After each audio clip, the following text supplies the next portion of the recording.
just ask the clerk.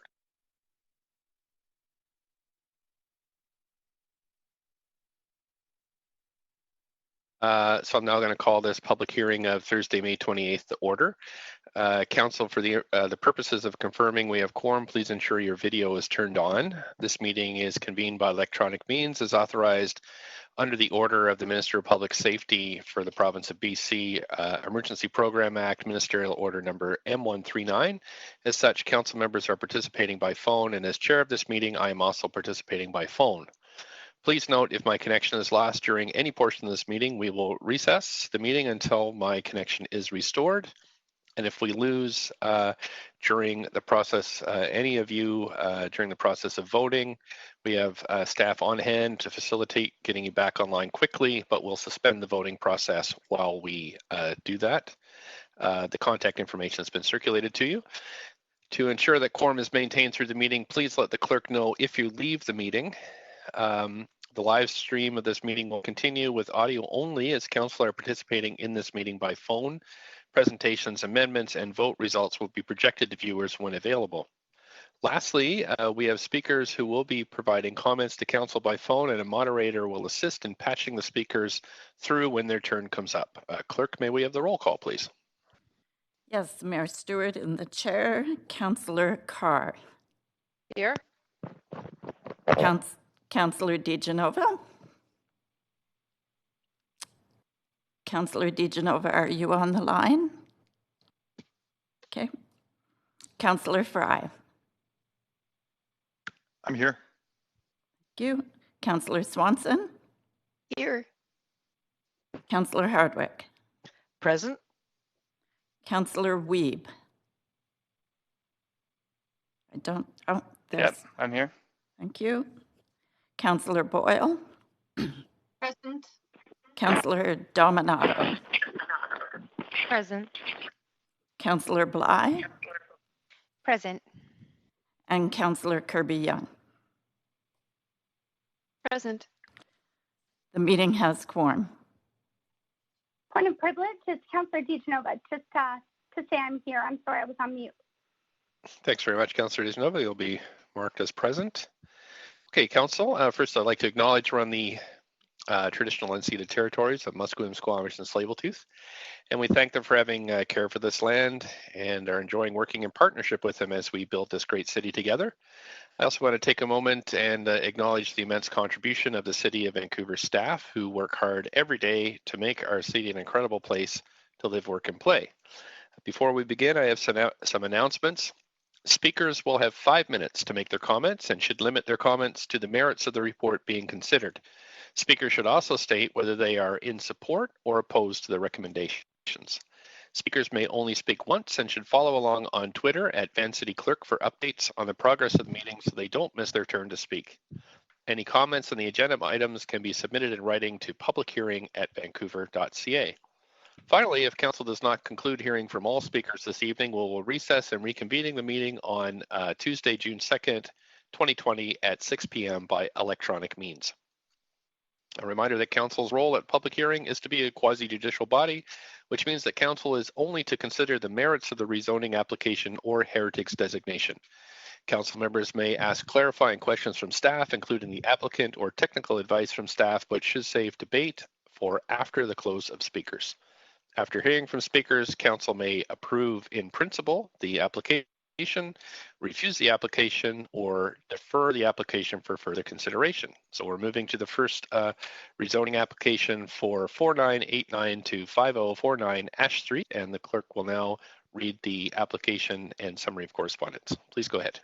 This is an application by Penny Farthing Properties Ash Street North Limited to rezone 4989 to 5049 Ash Street from RS1 One Family Dwelling District to CD1 District to permit the development of 2 4-story residential buildings with a total of 65 strata residential units. A building height of 14.5 meters or 47.6 feet and an FSR of 2.0 are proposed.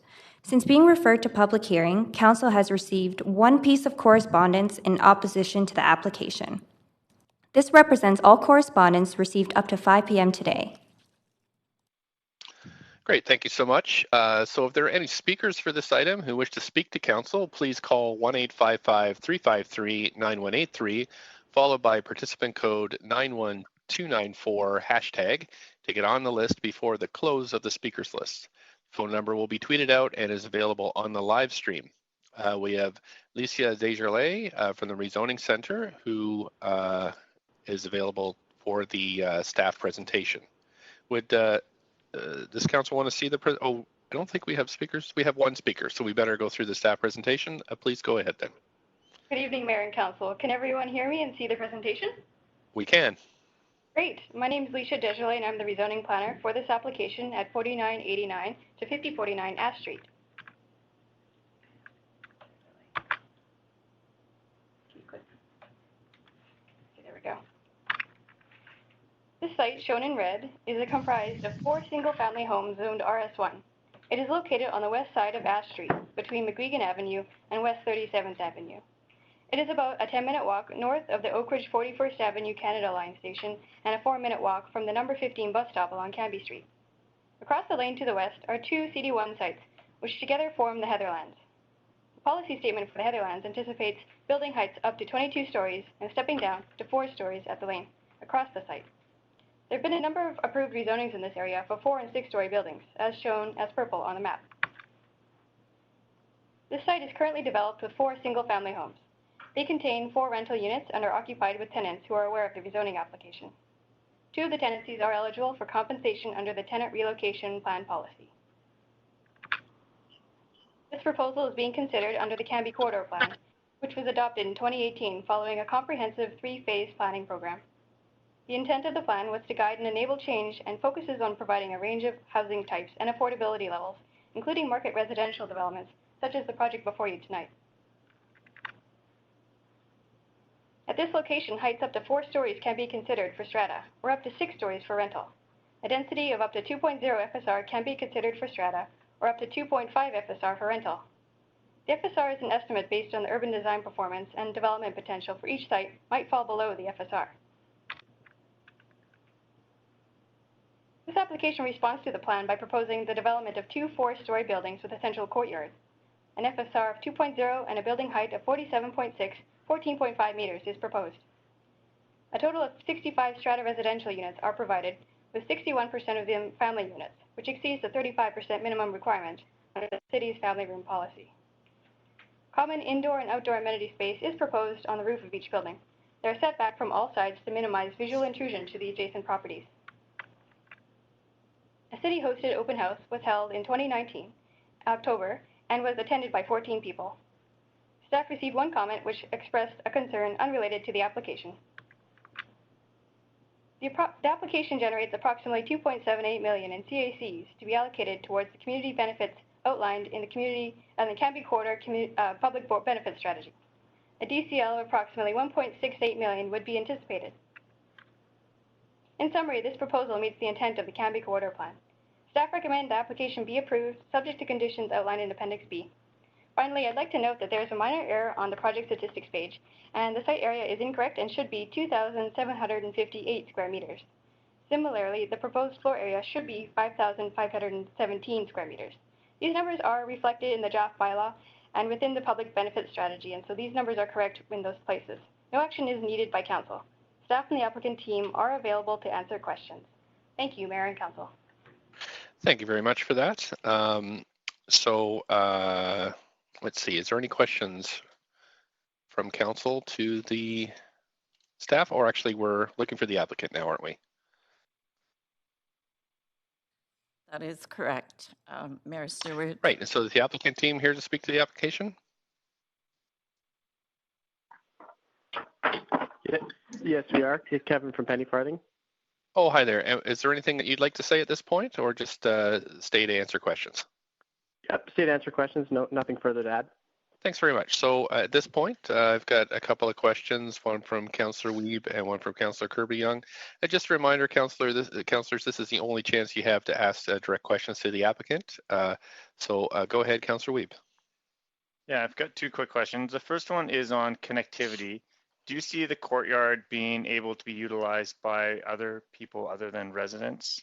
to ensure that they can connect kind of from Queen Elizabeth to from Van Dusen? Or is the courtyard going to be used only by residents of the establishment? Staff or applicant to this question? Applicant. Okay. Applicant there then? Yeah, hi. Yeah, we would envision that it would be primarily used by the buildings, but there are no gates on the courtyard, so someone could walk through across if they so wanted to. Okay, and it's interesting use of the rooftop. I'm just wondering, was that a directive brought forward by staff, or is that something you saw that the tenants would want, is that type of roof space for your occupants? Yeah, and maybe I'll defer that to Bryce. Do you want to take this one? Yes, I would. Can you hear me? Yep. Yes, we can. Go ahead. Yes, that was part of the program. It was not required by staff. It was just part of the program that would benefit. We felt would benefit the residents in this area. It's a great setting, and sitting on the rooftop, seeing the fireworks and sunsets would be just great. Yeah, I really like that. Well, be inside. Thank you very much. Great, thank you. Moving on to Councillor Kirby-Yung. Up to 5 minutes, please, to staff or the applicant. Hi, thank you. Just a quick clarifying question, if I could, and it just relates to a piece of correspondence we received from a member of the public that was citing a discrepancy in the height and said that the on-site sign indicated a height of 57 feet, but I know in the application it says, and in this report we have tonight, it says 47.6 feet. So I just wondered if you could comment on that, because I was concerned that they felt the building was tall and there was a 10-foot discrepancy. Yes, thank you. I can take that question. It's Leisha Desjardins here. That's correct. The site sign does say 57 feet, and that height actually includes the amenity space on the roof. When we draft up the CD1 bylaw and the contents of the recommendations of the report, we only include the first 4 stories. So that would be 47.6 feet. That's the maximum approved height for residential development. If you look into the Appendix A, the actual draft CD1 bylaw, we do have an additional building height permitted for that extra story of amenity space. We write it out separately because it prevents people or developers from building residential on the top floor. So that extra height is only permitted for the amenity space. And so that's why there's a discrepancy. Does that make sense? It does, and so that amenity space is obviously permitted in what staff are recommending, or is that's covered by bylaw? Yeah, can you just recap how that's permissible, just the mechanism? Sure. The way the draft bylaw is written, it says the building height measured from base surface must not exceed 14.5 meters, which is the 47.6 feet. And then we have a despite section It says the Director of Planning may permit a common indoor amenity space. The height of portion of the building used for common indoor amenity space must not exceed 17.5, which corresponds to the 57 feet that you saw and that person saw. Okay, and following up on Councillor Weeb's question then, that in terms of that design of that building feature, which I think is a great one for the residents, there's sort of a setback or sort of a bit of a see-through. It's not a solid mass, if you will, right? Speaking to that residents' concern about height that we received, is that fair to say? Or perhaps you could describe it better. Sure. The amenity space is set back on all sides, and if you notice in the drawings, they are making it a lighter shade, so it's less imposing. The intention is for it to be less, and if not visible at all, from the street level, and to minimize overlook to adjacent properties, while at the same time providing common indoor amenity space and outdoor amenity space for the residents to enjoy the atmosphere there. Okay. Thank you very much. Appreciate it. Thanks very much. Councillor Swanson, up to 5 minutes, please. Yes, to the applicant, I wondered if you could give me a ballpark estimate of what the household income would be to afford one of these condos. I wouldn't be able to give you that estimate. We don't have the pricing or know what the market will be when this comes. Okay, thank you. Thank you. Councillor Dominato, up to 5 minutes. Thanks, Mr. Mayor. Just a couple of follow-up questions. Thank you. The first one is to the applicant. Just wanted to find out if you had considered rental on these sites, because I think the rental's permitted under the zoning. If you could just speak to that. Absolutely considered, but it did not work on the economic model. Okay, fair enough. The other questions I have are for staff. And it's specifically, one is, I think I noted in the report that this didn't go to the urban design panel. And I'm just, for my own understanding, if I could understand what's the criteria that we use, or is there a policy framework that determines when proposals and developments go to the urban design panel and when they don't? Thank you for that question. This is Susan Chang, development planner. Due to the modest scale, 4 stories, we have waived urban design panel review for this application. So that's at the discretion of staff to waive it going to the panel or not? Yes, it is at a discretion, and also to assist with the backlog of applications currently being experienced due to the COVID situation. Okay. Would it be, in the event you'd held open houses and had quite a bit of feedback, would there be some consideration to it going to the urban design panel? In this instance, I realize you didn't get a lot of public feedback or input. Thank you, Councillor Dominato. This is Teresa O'Donnell, the Deputy Director of PDS. Yes, ma'am. We absolutely would take an application that got a lot of public interest to UDP. One of the things we're experimenting with now are these 4 to 6 story projects. If they are in conformance with all the design guidelines and we haven't had a lot of interest, we are not taking them to UDP to both speed up the applications and also to alleviate some of the backlog at the urban design panel. We have started convening urban design panel virtually, but we've a couple of months backlog that we're trying to clear. Okay, thanks for that clarification. Helpful, because I know it's similar for the next project. And then the last question was just around the surrounding properties. I take it that many of them are still single-family dwellings. Is that correct? But there's anticipation that that may change over time. Is that right? Yeah, the blocks on either side of Ash Street, all the properties along Ash Street are currently single-family homes, but across the lane on the Cambie side to the east, there are a lot of 6-story condos going up, and we do anticipate the Heatherlands moving forward at some point in the future, which will have a range of density ranging from like 22 to 4 stories. But currently, this is the first project on Ash Street, correct? Okay. Thank you for that. Thank you. Councillor Bly, up to 5 minutes. Councillor Bly? Got you on mute, perhaps? Yeah, thanks very much. Okay, no problem. Just a couple questions regarding, or actually one question. My questions were answered by, or asked by Councillor Dominato regarding the rental aspect. But I'm just curious, in the report, it talks about when, it was noteworthy to me. So this is a bit more of a broader question. Is they at the open house, or the public open house, there were 14 people, I think, that attended, and it noted that one expressed opposition unrelated to this project. And I just thought that was interesting, and wondered in what context would that be relevant to this report if the objection was not specific to the project. Sure. We did include that one comment. We do include a small handful if there's a significant number of unrelated comments. Sometimes we get broader concerns in the community that aren't pertaining to the application. But in this one case, it was a neighbor that was concerned about the assembly of properties on his block. So we felt it pertinent to include. Okay, so it was a broader concern at the number of developments happening on that block rather than it being specifically about this one. Is that how I understand it? Yeah. Okay.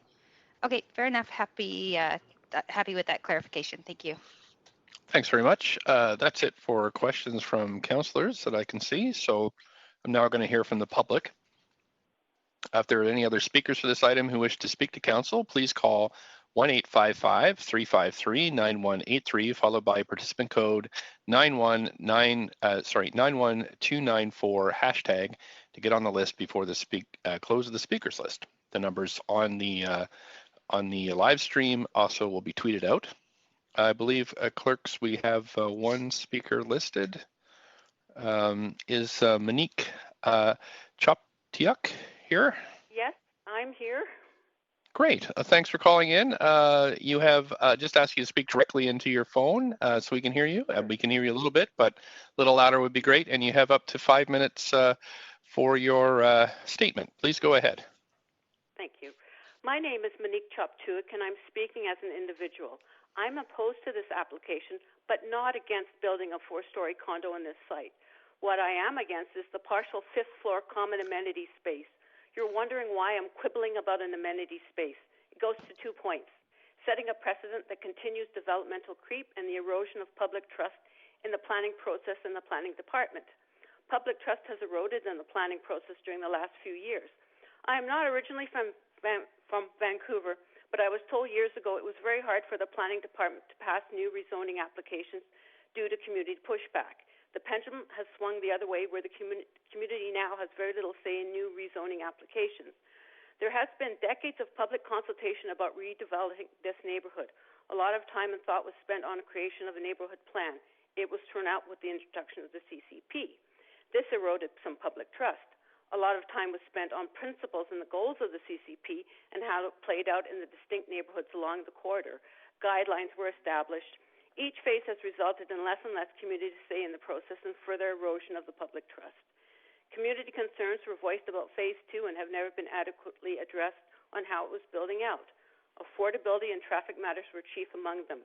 Community members in 2016 realized that in order to address these concerns, data needed to be collected. The city was asked to review what was happening in the Queen Elizabeth neighborhood to provide both itself and the community a greater understanding of the pace and alignment of development with the principles and goals of the CCP. The data collected could also be used to reset or realign what was going on. Instead of focusing on the neighborhood, it reviewed the whole corridor.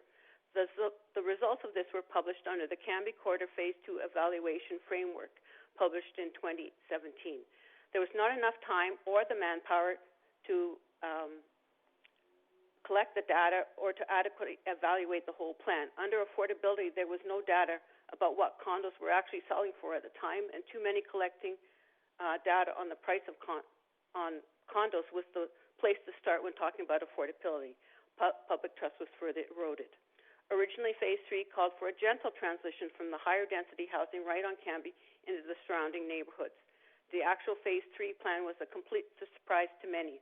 The town center development and the MTC lands were also surprised, and it further eroded public trust. Many felt that they had no say in the matter, and it just didn't make sense or correlate with the CCP goals and principles. For example, why rezone the neighborhood to build townhouses when people couldn't afford the condos? Before the official publication of Phase 3, Ash Street was discussed as being set for 4-story buildings. Ash Street rezoning now calls for 4-story apartments and 6-story rental buildings. This condo rezoning is the first in the neighborhood that is not on Cambie Street or across street. Right off the bat, the building is higher than what is said in the CCP. If this rezoning passes, it sets a precedent. When developers develop a new site in the corridor, they look at what has and is being built, and then they use this as their guide. In reality, the density of Queen Elizabeth neighborhood is 9% higher than anticipated. A 5th floor amenity space visually sets the precedence for more 5th floor amenity spaces, therefore more buildings that are visually 5 stories tall. Please note that many of these drawings that show this 5th floor amenity space are drawn at angles to minimize the visual impact. Every rezoning application in the Queen Elizabeth neighborhood has been above the estimated FSR range. This is a statistical impossibility if developers were truly looking at site, size, form, topography, height, and scale appropriate for respective locations and transition to adjacent neighborhoods as cited in the CCP, and results in developmental creep. This application calls for an FSR of 2.0. The FSR range on Cambie Street in this area is 1.75 to 2.25, which to me is not much of a gentle transition. It is highly unlikely that 6-story rental buildings will be built on this part of Ash Street. Across the street, luxury single-family homes and laneway houses are being advertised. One was in the process of being built when COVID hit. It undermines the public trust when areas are rezoned and then single-family luxury homes are built. Public trust is eroded when planning guidelines such as height, density, and FSR are routinely ignored. Just have 10 seconds left. Yep, development But you do have a couple. is a real concern and should not continue unless the city agrees to address the community's concerns. A comprehensive traffic study and school study need to be conducted. The city intends to put 50,000 people in this area. Add to this Development Creek. It is reasonable for people to question whether or not this can be built without negative impacts. And that's the end of my talk. Thanks very much for your concision. And you have councillors, two councillors with questions. Councillor Carr, go ahead, up to 5 minutes. Thanks very much, Mr. Mayor. Hello, Ms. Chopchiak, and welcome to City, well, actually not City Hall, the City public hearing process. But I have seen you at many meetings over the years at City Hall, and I'm very interested in a statement that you made because I have seen you at many public hearings before, and that is that you said that there has been a fundamental erosion of public trust in the planning process around public hearings, and that you've been told, but you've been at many, but you've been told it was used to be hard to get projects through. Now, and you've mentioned many times public trust, so it is a concern of mine that you raise it, and I really would like to question you on that, and especially what period of time it is you think that it was difficult to get projects through. In my memory, the projects that you did come to speak, every one of them went through. No, I'm talking before Canby Corridor. Oh, before Canby Corridor. Yes, okay, yes. So a good many years ago, it would have been more than 10 years yes. ago. Yes, I'm just saying that the pendulum has really swung the other way now, and really we need a balance. Yes. I think there has been a change in the last term, but that's up to you to it's your opinion, of course, that matters on that. Yes. But yeah, thank you. I just was wanting to know that timeline that you were speaking to. That's it. Thanks very much. Councillor Hardwick, up to 5 minutes, please go ahead. Thank you, and thank you for speaking with us. Would it be possible to get a copy of your remarks via email? Have you got them written that you could share? I do have them written. I could just clean them up a little bit and I can send them to you, no problem. No, obviously a lot of thought has gone into them. And I share your concern, obviously, about the public trust. And as an observation, as someone that goes back further than 10 years, there has been a pendulum swing from my perspective. So I'm interested to hear the chronicle. You stated a series of events, and what's your background that you have you say you haven't lived here all that long in Vancouver, but what's your professional background? Do you have something? But I actually trained in landscape architecture, but I had a father that was an architect planner. So I've always been interested in urban planning. Understood. Well, we're here, as you know, to look at an individual application, but so we have to stay focused on that, but I'd be interested in hearing more from you in the general sense. So thank you very much for your time. Bye-bye. You're welcome. Bye-bye. Thank you very much for that. And that's it for questions. So thanks for sharing your thoughts and participating in our process here, our virtual process. Thank you. So thank you. So clerks, I'm just going to check and see if there's anybody else on the list. While you're looking, I'm just going to say that if there are any other speakers for this item who wish to speak, please call 1-855-353-9183, followed by participant code 91294 hashtag to get on the list. And clerk, are there any more speakers? No additional speakers, Mayor Stewart. Okay, so I'm going to just go through the three calls then. If there are any other speakers for this item who wish to speak, please call 1-855-353-9183, followed by participant code 91294 hashtag to get on the list. And this is the first official call. I'm just going to do one more call, clerk, and then I will ask you again if there's anybody on the list. So if you want to get on the list to speak, please call 1-855-353-9183, followed by participant code 91294 hashtag. And if you missed me reading that out, you can always go to the live stream where this number is posted or on Twitter. That's a second call. Clerks, do we have anybody else on the line? Still no speakers, Mr. Mayor. Okay, so I'm going to call one more time, third final time, 1-855-353-9183 is the number to call in if you'd like to comment on this. Participant code 91294 hashtag to get on the list. And again, that number is available on the live stream. And I'll just ask clerk, we don't have anybody else on the list? Still no one on the list. Thanks very much. Seeing there's no additional speakers, the speakers list is now closed. As few or no public comments were received on this item after 5 p.m. today, I'm going to close the receipt of public comments and move on to hearing closing comments and ask further questions of staff and to make a decision. So does the applicant team have any closing comments? No closing comments. No further comments. Thank you. Thank you very much. Staff have any closing comments? No, Your Mayor. Okay, great. Thank you. And council, any questions for staff? I don't see anybody on the list. Oh, there's council. Oh, I had, no. Okay, great. So no one on the list. So council will make its decision on this application. Do we have a mover?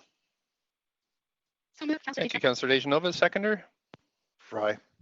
Thanks very much, Councillor Fry. So if we have debate, please put yourself on the list. Councillor Swanson, we have you first. Up to 5 minutes. Please go ahead. Yeah, I'm afraid that the buildings we're approving in the Cambie corridor are way too expensive for average folks, and that we're creating a kind of a rich ghetto, or at least an upper middle income ghetto.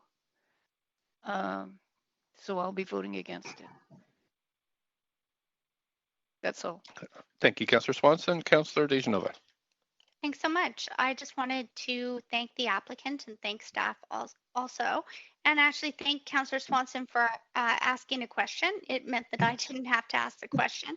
I appreciated the thoughtful answer of the applicant and was waiting to hear that, and in keeping an open mind, certainly noted that there was consideration. Actually, I believe, sorry, it might have been Councillor Dominato's question actually.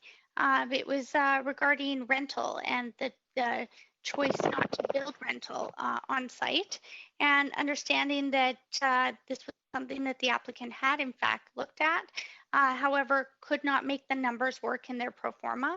I appreciate that. I know that we have different phases of the Cambie corridor plan. To certainly, there's been specific policy that's been set for that. I see that all of that policy has been met.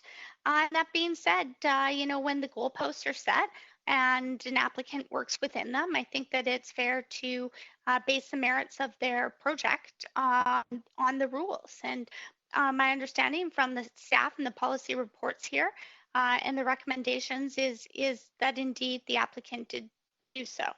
So I think that, to the comments about affordability, appreciate that recently you, Mr. Mayor, had put forward a motion at council and talking about looking at removing some of that red tape in the process. There's a number of different things that staff are working on. We're here to judge this one application, but whenever we're looking at affordability, I think we need to also look at how we can contribute, just as removing certain parts of the process that we can, that aren't integral to the outcome, and for the broad planning of our city, but also for the proposal. So I for those reasons, I think we definitely can do something about that too. On the other side, not here at public hearing, but because the applicant did the most as to what they could do within the constraints they had in the plan and the policy, I certainly will be supporting this. And thanks so much for those thoughtful answers and the presentation from staff as well. Thanks. Thanks so much. Over to Councillor Fry, up to 5 minutes. Thank you, Mayor. And, I do want to acknowledge Councillor Swanson's concerns that she expressed, and I look forward to some policy direction that's coming forward, hopefully, that we can have more fulsome conversations around how we're housing a variety of folks in the Cambie corridor. I also want to acknowledge and appreciate the speaker's concerns around how the built form in the plan is rolling out. I mean, I think that largely this is quite consistent with some of the visions that we've heard and some of the support we've heard from the community around some of these new development directions in the Canby Corridor as the plan unfolds. But I really just wanted to take a moment to reflect on the design.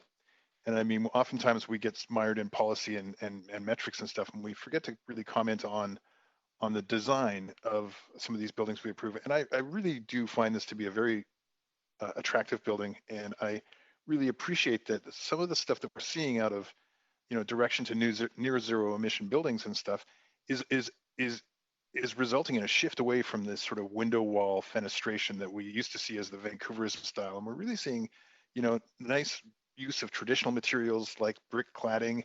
And I think it evokes a timeless sort of elegance that will, I hope, stand a test of time. It's the kind of building I could see 100 years from now, and really reflecting, kind of some of the stuff that we value around buildings that we look at that are 100 years old now. And I do appreciate also the generous courtyard approach and making that a public access, and the green roof approach, which, as we know, with a lot of larger scale buildings, we've often heard that it's the relationship with nature and trees that actually make things human scale. So when we have trees on top of a building and we have generous canopy around the building, it really does mitigate the impacts of scale on the human psyche. So in all, I just wanted to really compliment the architects and builders on this for a really attractive project. And thank you to our staff for shepherding this project through as well. That's it. Thanks very much, Councillor Fry. That's it for looks like questions. So we're going to move to a vote now. I'll just ask the clerk to call up the screen. So it's there now, so I'm calling the vote.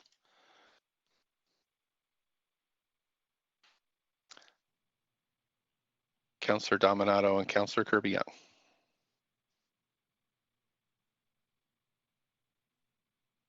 Great, that's passed. Thank you, Council, with Councillor Swanson in opposition. Okay, Council, thanks for that. We're on to the next rezoning, which is 105 to 125 West 49th Avenue. The clerk will now read the application and summary of correspondence. Please go ahead. This is an application by Billard Architecture Incorporated to rezone 105 to 125 West 49th Avenue from RS1 One Family Dwelling District to CD1 District to permit the development of a 4-story mixed-use building with 35 strata residential units. A building height of 15.4 meters or 51 feet and an FSR of 2.35 are proposed. Since being referred to public hearing, Council has received one piece of correspondence in opposition to the application. This represents all correspondence received up to 5 p.m. today. Thanks very much for that summary. Council, we have no registered speakers on this item. Just wondering if anyone would like to hear about the application. I don't hear anybody, so I'll take that as a... Mayor Stewart, we do have one speaker who is registered for item number 2. Okay, I'm just reading your note. Oh, right, okay, not on my list. Gotcha. Okay, so we will hear the summary. Please go ahead. We've got Tess Monroe from the Rezoning Center. Please go ahead. Good evening, Mayor and Council. My name is Tess Monroe, and I am the rezoning planner for this application. I just want to ensure that Council can hear me and see the presentation. Absolutely. Yep, we can hear and see. Thank you. Great.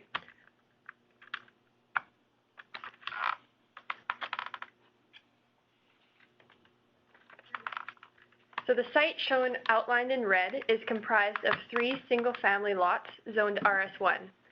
The site is located at the northwest corner of 49th Avenue and Manitoba Street, about 3 blocks away from the Langara 49th Canada Line station. The site is located in a densifying node along the Canby Corridor, adjacent to several community amenities, including the Langara YMCA and Langara College to the south of the site, both with active rezoning applications. North of the site across the lane, lots are designated for 3-story townhouses under the Canby Plan. Along 49th Avenue, height up to 4 stories can be considered. 2 rezoning applications were recently approved under the plan and shown here in yellow.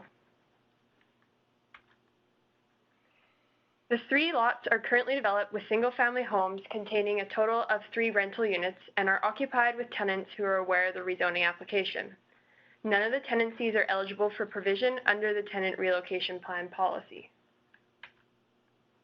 The proposal is being considered under the Canby Corridor Plan, which was adopted in 2018 following a comprehensive 3-phase planning program. The intent of the plan is to guide and enable change and focuses on providing a range of housing types and affordability levels, including market residential developments such as the project before you tonight.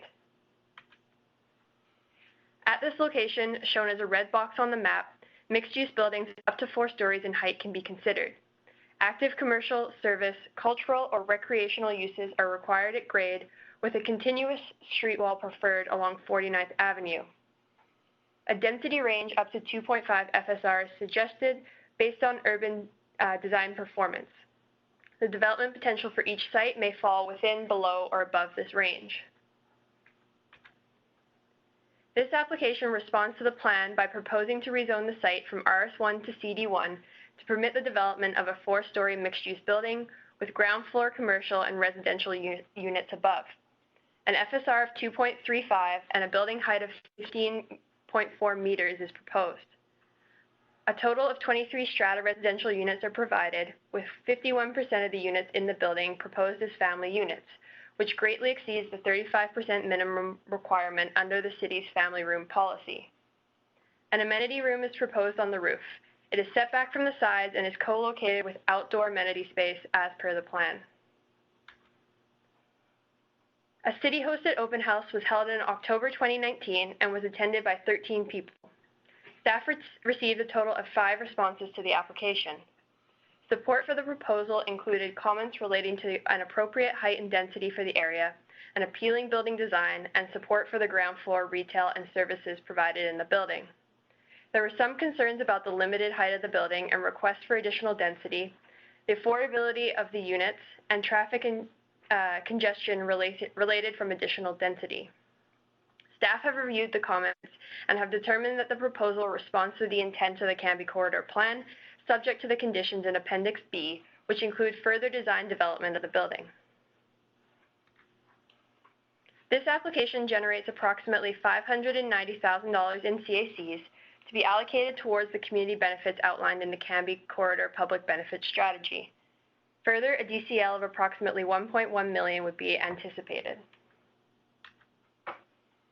In summary, this proposal meets the intent of the Canby Corridor Plan. Staff recommend the application be approved, subject to the conditions outlined in Appendix B. Lastly, I will note there is a minor error in Appendix C of the rezoning report that references the old sign bylaw number. This error is inconsequential and no further action is required by Council. Staff and the applicant team are available to answer questions. Thank you, Mayor and Council. Thanks so much for that summary. Just asked if the applicant team is here to speak to the application. Hello, this is Robert Billard with Billard Architecture, and I don't have any further comments, but I'm here for any questions. Thanks very much. And I just going to ask Council now. This is your only chance to ask questions of the applicant, but you can also ask questions of staff. So if you'd like to speak, just put your name on the list. Councillor Wiebe, please go ahead, up to 5 minutes, and just indicate who you'd like the question to be answered by. Yeah, I guess the question would be to staff, and it's on the parking requirements. Recognizing that this is close to a transit hub, I'm just wondering, 53, is the number as high as it is for the limited number of residential units because of the commercial space? So they do provide 8 commercial vehicle spaces and then 45 residential vehicle spaces. So the choice for the residential is up to the applicant for this location, as long as it meets the parking bylaw. And I have Rosemary here.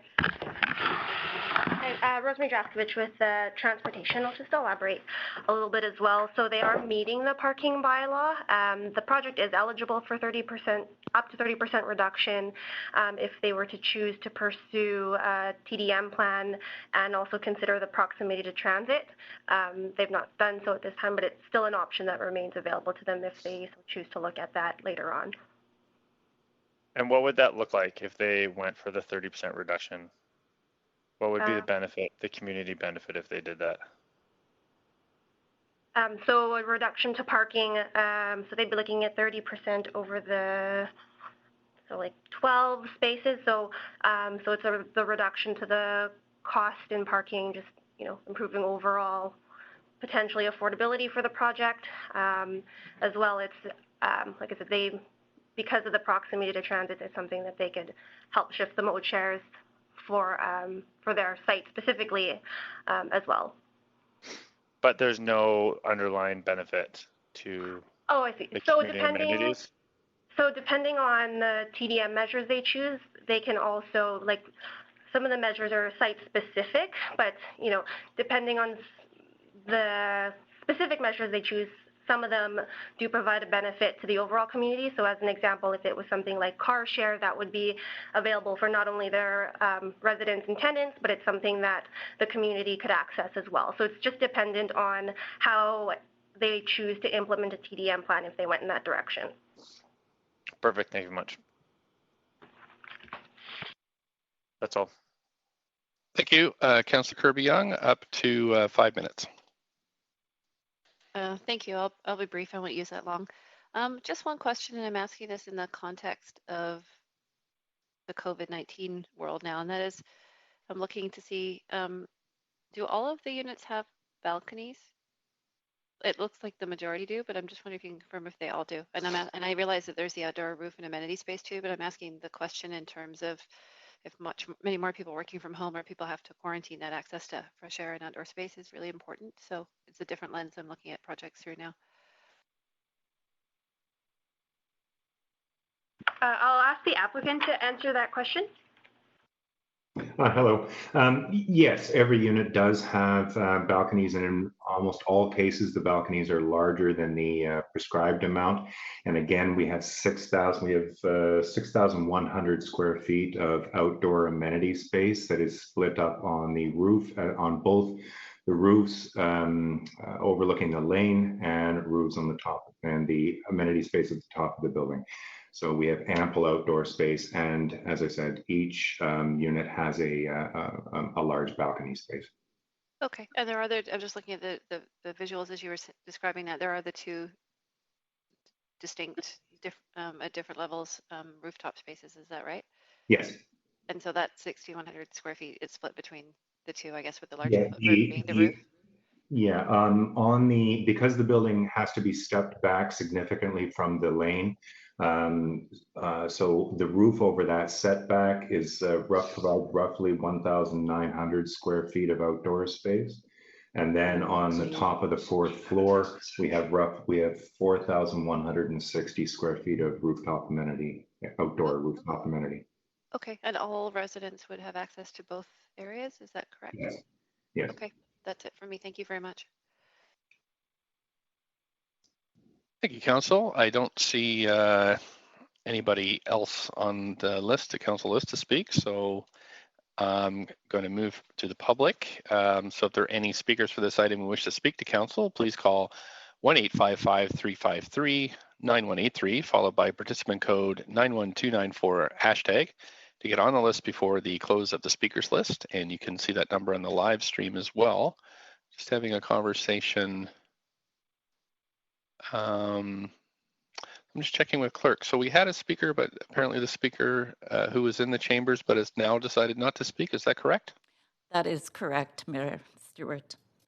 And do we have anybody on the line who'd like to speak to this? There are no additional speakers on the line.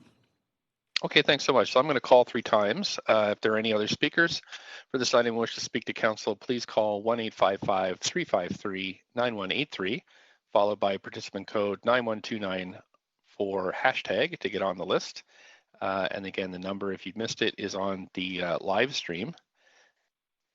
And I'm going to go through it a second time, Clerk, and then I'll come back to you to check the list. So any speakers who wish to speak, please call 1-855-353-9183, followed by participant code 91294 hashtag to get on the list. And the number's available on Twitter and on the live stream. Anybody on the list, Clerk? Still no one on the list, Mayor Stewart. Great. So thank you. I'm going to call one more time.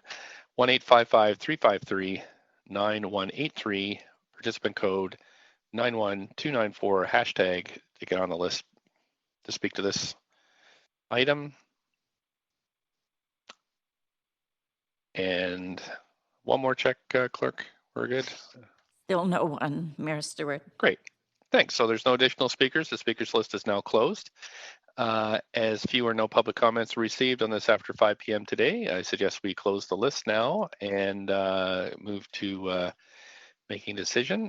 Does the applicant team have any closing comments?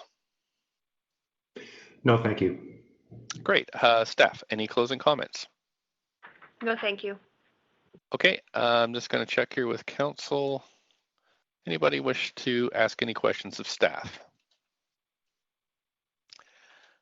Councillor Wiebe. Yeah, just a quick question. When we're looking at retail in areas that we don't normally have, commercial or retail, what is our retail study that would make this a good place to put retail in?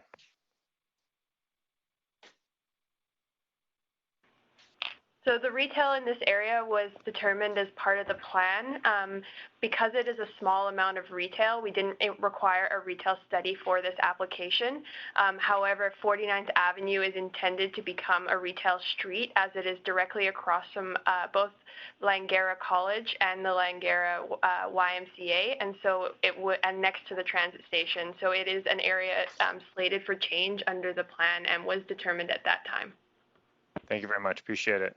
And I will be supportive of the project. It's nice to see kind of a mix in our communities.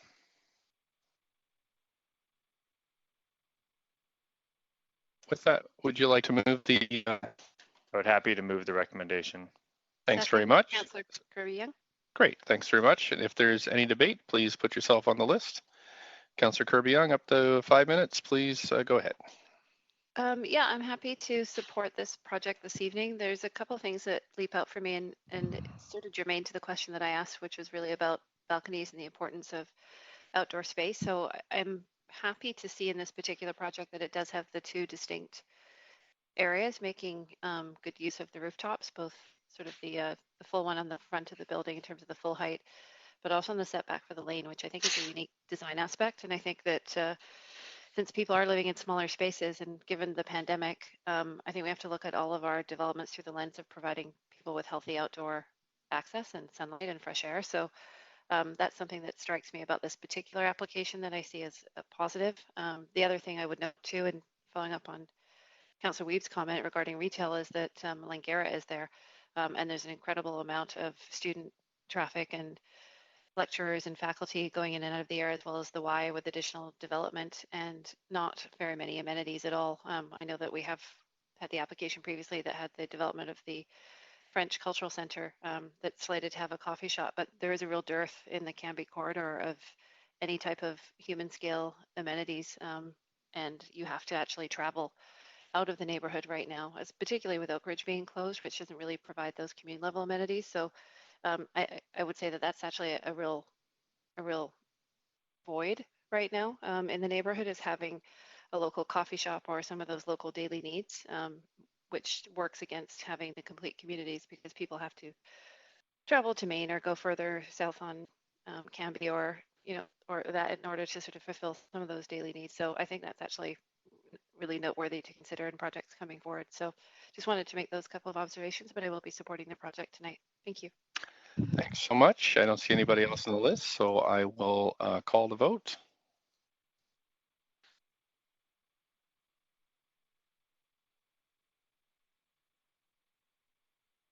Councillor Dejanova. There we go. Okay, so that's passed with Councillor Swanson in opposition. Thank you, Council. Moving right along, we have a text amendment to 650 West 41st Avenue, and the clerk will now read the application and summary of correspondence. This is an application by Henriquez Architects to amend the text of CD1 District 1 for 650 West 41st Avenue, Oak Ridge Center, to update the sub-areas and corresponding height diagrams, add floor area exclusions for structures and amenities, and update the family housing requirements. No changes to land uses, floor area, or density are proposed. As of 5 p.m., no correspondence has been received on this application since it was referred to public hearing and prior to the close of the speakers list and receipt of public comments. Thanks. Okay, and just checking with the clerk, and we have no speakers registered for this one or in the chamber or on the line. So, but if you wish to speak to this, please call 1-855-353-9183. Participant code 91294 hashtag to get on the list, and the number is available on the live stream.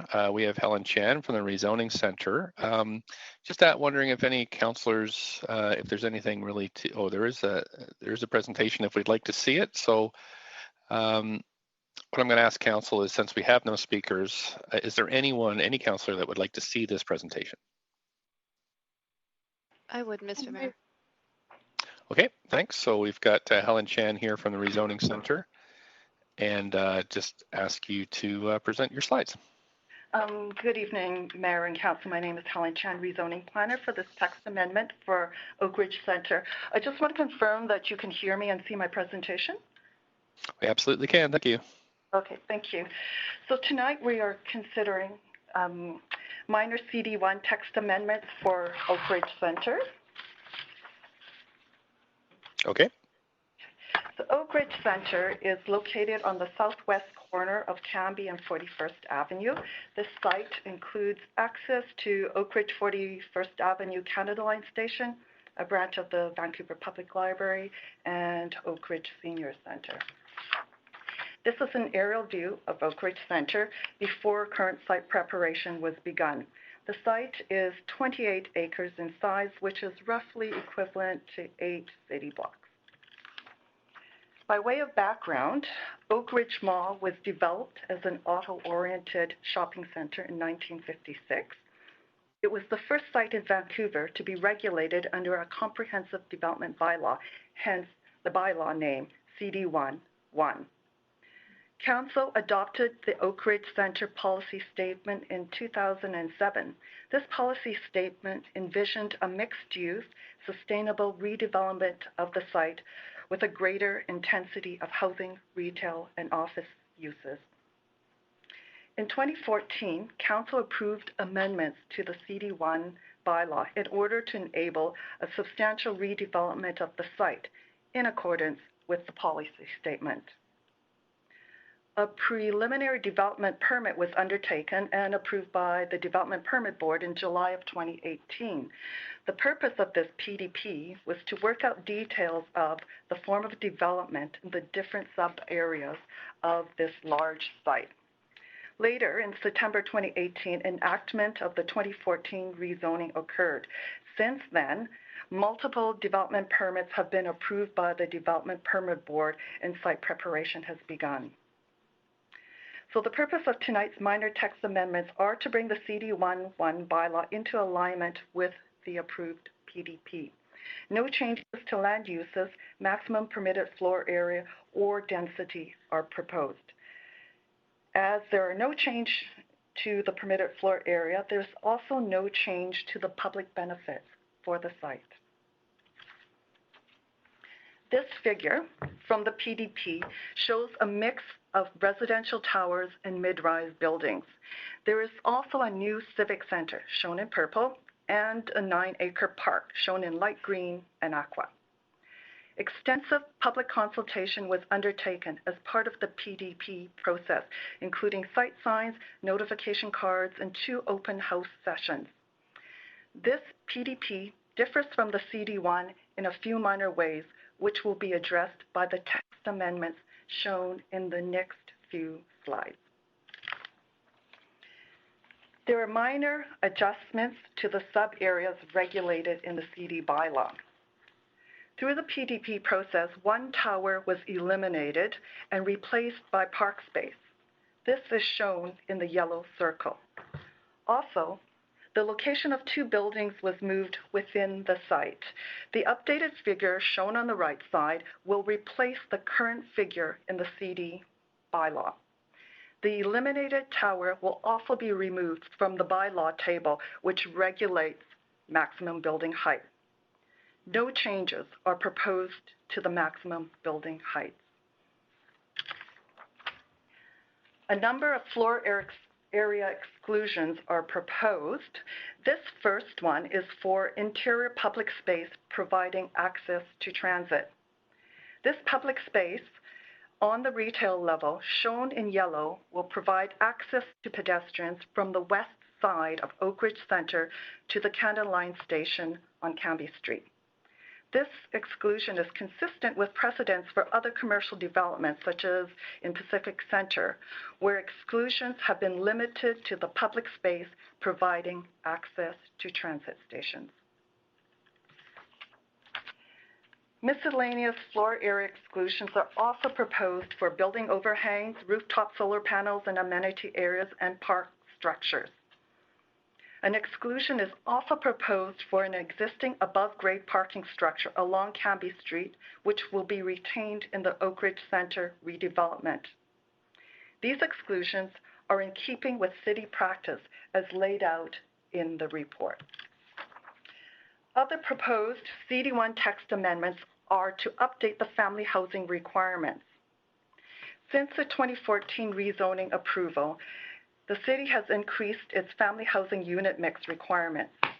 These amendments, as shown on the slide, bring the Oak Ridge development into alignment with the city's current family housing standards. With respect to the parking bylaw, a single commercial parking rate for Oak Ridge Centre would be added in the schedule for CD1 districts. This would differ from the parking bylaw, which applies a different parking rate to different commercial uses. Given the large number of commercial uses intended for Oak Ridge, this will provide more efficient, non-residential parking and support sustainable modes of transportation. In summary, these text amendments are to bring the CD1 bylaw into alignment with the approved PDP. The proposed text amendments do not change land uses, floor area, or density. Further, they are necessary for timely issuance of development permits on the site. Staff and the applicant team are available to answer any questions. Thank you, Mayor and Council. Great, thank you very much. We have a question from Councillor Dejanova, but just 1 second, please, Councillor Dejanova. Just going to ask first if the applicant team is here to speak to the application.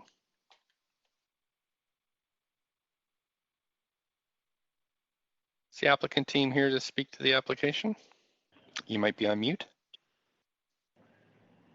Hello, can you hear me? Yes, this is Rui Nunes from Enriquez, principal at Enriquez Partners Architects. We're here to answer any additional questions that council might have.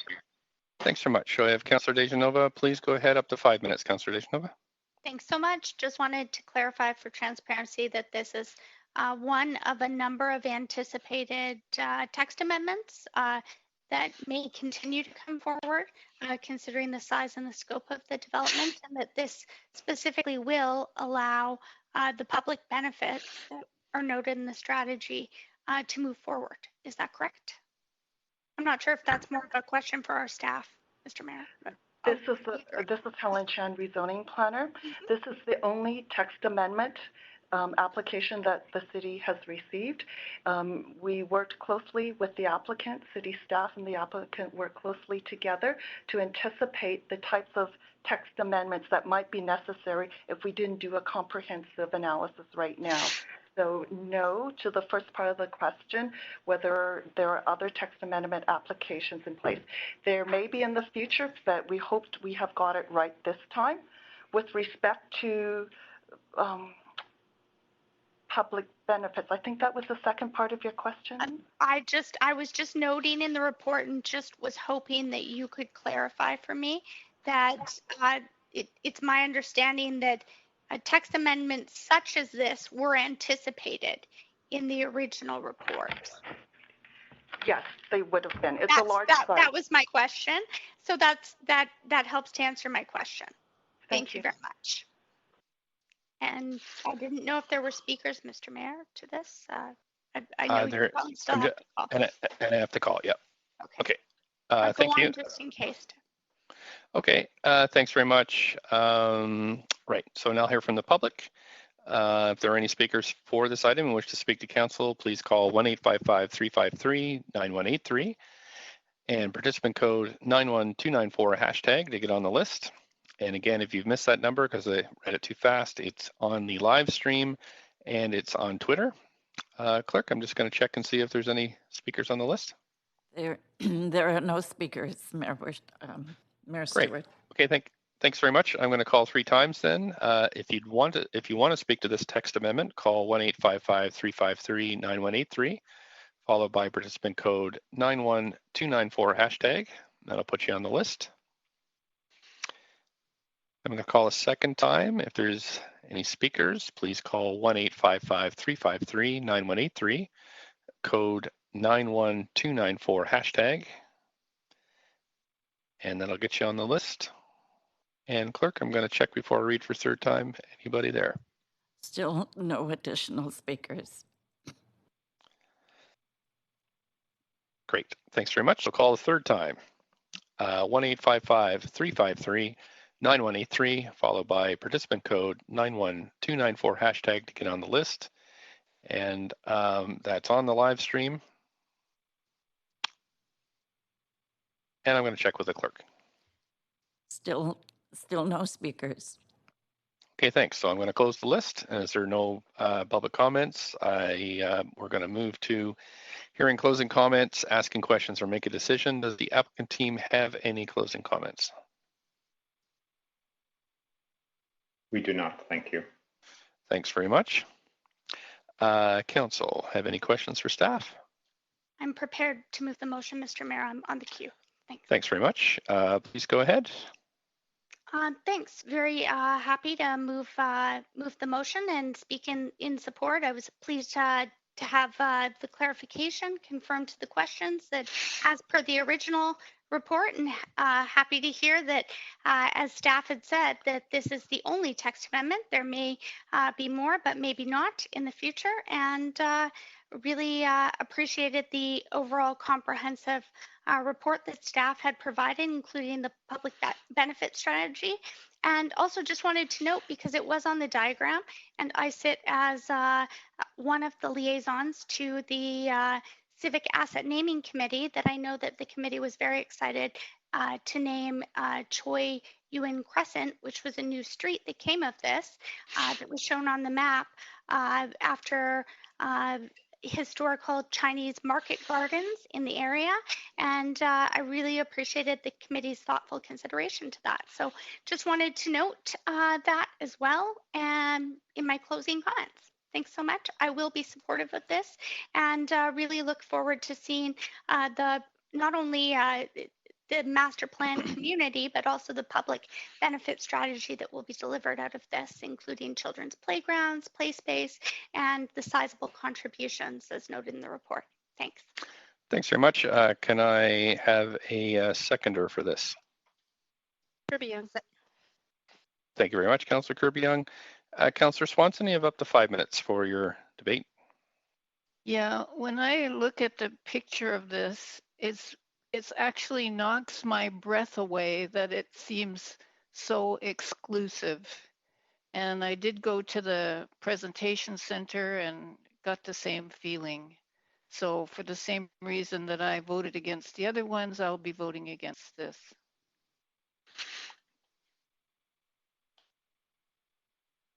Thank you, Councillor Swanson. Sorry, I'm just checking my list here. Councillor Dejanova, you have about 3.5 minutes. Just to close, Mr. Mayor, also wanted to note that I noticed that this hits the mark of a number of different policies that we have at the City of Vancouver in relation to housing, to family housing, and really excited to see the opportunities and moving forward as we think about things differently, especially with the climate lens that we're putting on things. Looking at, the play space for children, the open roof, and I understand that there is going to be space that will be rooftop space that will be available not only to residents but also to the public. So as we move forward in the way that we think about things and making room for people in our community, understanding that the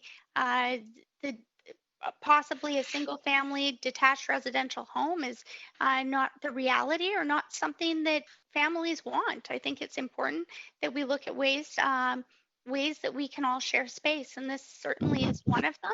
It's new and it's innovative, and as our staff have said, to move the concept of all of this forward, they're recommending this text amendment. That being said, I also find it breathtaking, but in a more positive light. I'm excited to see this move forward and all of the amenities, benefits, shopping opportunities that this will create. So very happy to move this motion and speak in support. Thanks. Thank you, Councillor DeGenova. I don't see anybody else on the list to speak, so I will call a vote on this text amendment.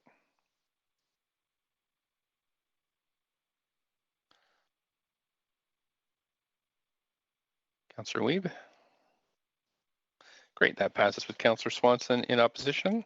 Thank you very much, Council. So we're moving to adjournment. Could I have a motion to adjourn, please? Motion to adjourn, Hardwick. You have a record for adjournment motions, Councillor Hardwick. Councillor DeGenova. Thanks very much. We'll just do yays and nays. All in favor of adjourning? Yay. Yay. Opposed, say nay. That's good. No one's opposed. We're adjourned. Thank you very much, Council. Have a long week. Enjoy your weekend. Thanks very much. Thank you, clerks too, Thanks, and staff. Thanks. Hey, everybody. Okay. Thanks all. Bye. Hey, thank you. Bye-bye.